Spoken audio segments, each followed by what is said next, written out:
संख्या तो हमारी बढ़ने ही वाली है, ताकत तो बढ़ने ही वाली है, लेकिन ये बढ़ी हुई ताकत अगर संगठित नहीं रहेगी तो किसी काम की नहीं रहेगी।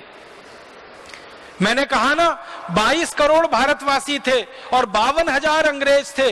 52,000 अंग्रेज 22 करोड़ पर 250 साल राज्य कर गए।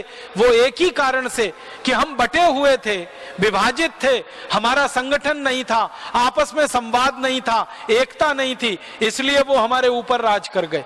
और जिस दिन हम संगठित होकर खड़े हो गए तो अंग्रेजों को यहां से भाग जाना ही पड़ा।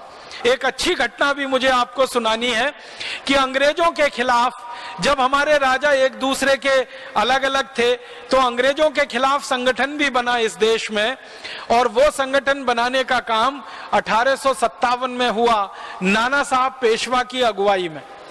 नाना साहब पेशवा एक बड़ी रियासत के मालिक थे और वो रियासत थी पूना की, जिसको हम मराठी में पुणे कहते हैं।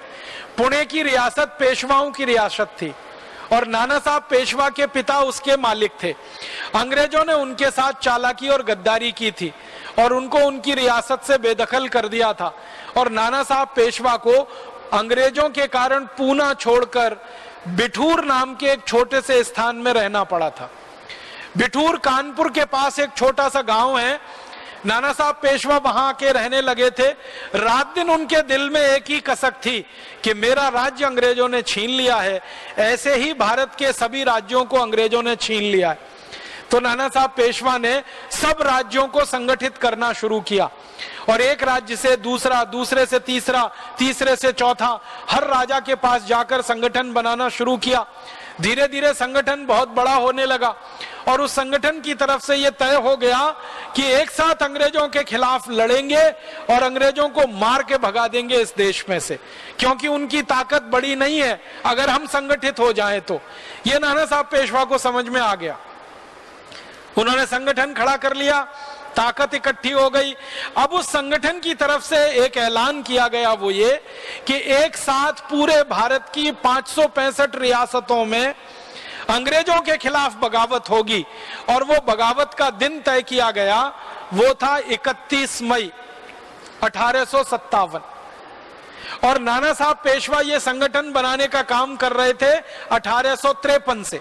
तो 1853 से 1857 4 साल में देश में एक बड़ा संगठन उन्होंने खड़ा कर दिया और उस संगठन की तरफ से घोषणा हुई कि 31 मई 1857 को पूरे देश में एक साथ अंग्रेजों के खिलाफ युद्ध होगा और अंग्रेजों को मार काट के हिंदुस्तान से खत्म कर दिया जाएगा। और आपको मैंने बताया कि यह बहुत संभव था क्योंकि अंग्रेजों की संख्या बहुत कम थी, मात्र 52,000। तो यह संभव था और यह हो जाता, लेकिन वहां पर एक छोटी सी फिर भूल हो गई। और वो भूल क्या हुई?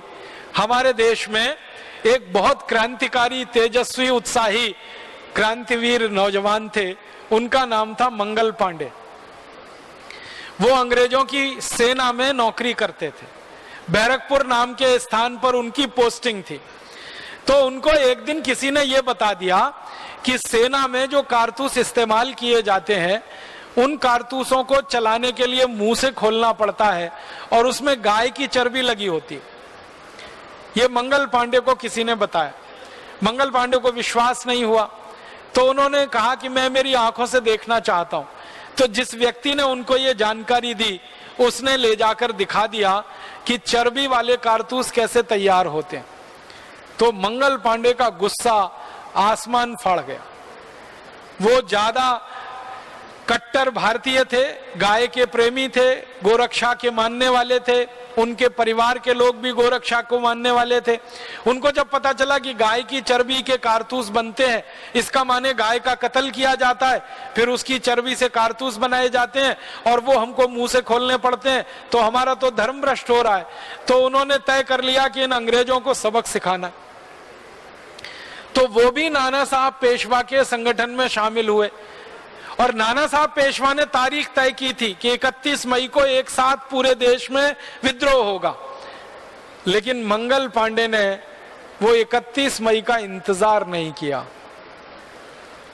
उन्होंने 29 मार्च 1857 को ही बगावत शुरू कर दी, अकेले। तय हुआ था कि पूरे देश में अंग्रेजों के खिलाफ बगावत होगी।